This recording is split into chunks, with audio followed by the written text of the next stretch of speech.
Welcome to my new series, Rotation Reviews. So in this series, I will be reviewing a rotation of shoes that I'm currently running in. Today we'll be looking at On Selection from 2022 that I've been running in, and we're gonna go ahead and tell you how I use the shoes and kind of how the rotation is overall.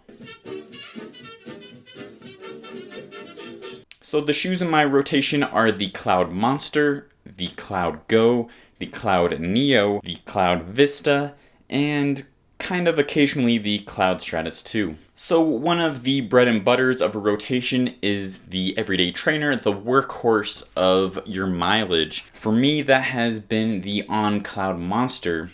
Previously, this was the Cloud Stratus 2, but I find that the Monster is just more comfortable, more cushioned, kind of better overall for me personally. So this has what I've been using for my daily mileage, and it's holding up pretty well, which is important for a workhorse. Kind of a runner-up for my workhorse has been the Cloud Go, but it's not quite as durable and it's a little less cushioned, but I still really enjoy doing some of my everyday miles in it. For long runs, it goes again to the Cloud Monster, just because this shoe is the highest cushioned On shoe so far, and it's really comfortable. It has a little bit of that rocker when you're kind of towards the end of the long run, you want the shoe to help you out a little, and this does that. And I've really enjoyed it for those days, especially when I'm kind of going a little faster and want a little more responsive shoe. For recovery days, I want a shoe that is pretty soft, kind of squishy. So for me, I've been loving the Cloud Go for some of those slower, easier runs, just because they have the speed plate moved down a little further, so you get more of that soft Helion foam underfoot, and also it's a little more flexible. So this has been my preference for taking it easy. So when it comes to speed day, my pick has been the Cloud Neo.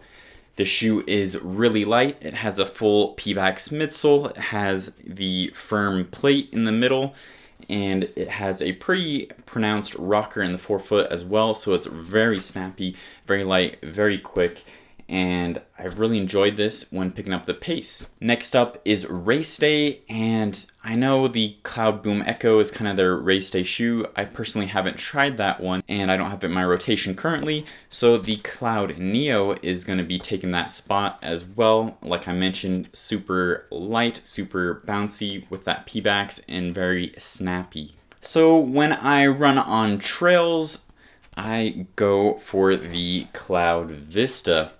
This shoe has a pretty versatile lug pattern that I found works great for road to trail or some of those groomed trails, but it's also pretty lightweight and minimal enough that it's a little more nimble, so you can kind of dance around some more technical trails. It has a nice durable upper, protects from getting stuff in there, and that speed board kind of acts as a rock plate as well. One downside though is I wish there was a little more underfoot, a little more protection and cushion for those longer trail runs. So now let's go ahead and rate the rotation overall. So green means that the rotation is 100% complete. I don't need to use any other shoes, any other brands, anything. What I have can get me done with any type of race, any type of run, etc., etc. Yellow means that it's a pretty solid lineup, but there are some key figures missing from the lineup. You know, maybe it's missing a race day shoe or a really good track spike or trail shoe, whatever. And then red means that maybe there's one or two good shoes, but overall the rotation is pretty bad, and I definitely need to fill in a bunch of gaps with different shoes. So for this rotation, I'm going to give it a yellow. I think it's a pretty solid rotation overall, but it's missing a really good race day shoe, specifically for marathon. I personally wouldn't use the Cloud Neo for a marathon. It's just a little too little for me. I want more cushion. So luckily in 2023, we should see that gap filled with the Cloud Boom Echo 3. I also would like a little more versatility from something maybe more kind of Hoka Bondi-ish, where it's just a super plush, super easy long day type shoe. But again, I think 2023 will see some of these gaps filled, so maybe it'll be a green next year, but for right now, I'm putting it in the yellow. So although there are some pieces missing from their lineup, I think that in 2022 On has really showed that they're starting to make some real running shoes catered for real runners, and that's exciting, and I think 2023 is going to be even more exciting. Do you have any On shoes in your rotation? Do you have a full On rotation? Go ahead and let me know in the comments down below. Thanks for watching, and as always, keep on running.